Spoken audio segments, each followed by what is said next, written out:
পরিণাম ভেবে আমি প্রেমে পড়িনি, মনে কোনো দ্বিধা রেখে হাত ধরিনি তোমার। তোমাকে যেদিন ভালোবাসি বলেছিলাম, তোমার সাড়া পাওয়ার ব্যাপারে আমার মনে কোনো সংশয় ছিল না। তোমার উপর আমার আস্থা ছিল অগাধ, আর বিশ্বাস ছিল সীমাহীন।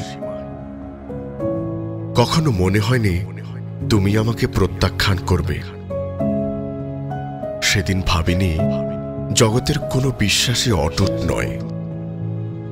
ভাবিনি তোমাকে ভালোবাসার জন্য একদিন আমাকে কাঁদতে হবে। অচেনা পথের মোড়ে আমাকে একলা রেখে একদিন চলে যাবে তুমি। ব্যস্ত সময়ের নোঙর ছিঁড়ে যদি কখনো ফিরে আসো, স্বপ্নভঙ্গের বেদনার পরেও আবার স্বপ্ন দেখতে ইচ্ছে করবে আমার। কিন্তু অন্তহীন কষ্টের দামে আমি আর স্বপ্ন কিনতে চাই না। তাই দোহাই, তুমি আর কখনো ফিরে এসো না, কখনো আমাকে আর প্রলুব্ধ করো না। তোমাকে ভালোবাসতে আমার কোনো দ্বিধা ছিল না, কিন্তু জানি না ঘৃণা করতে এত দ্বিধা করি কেন।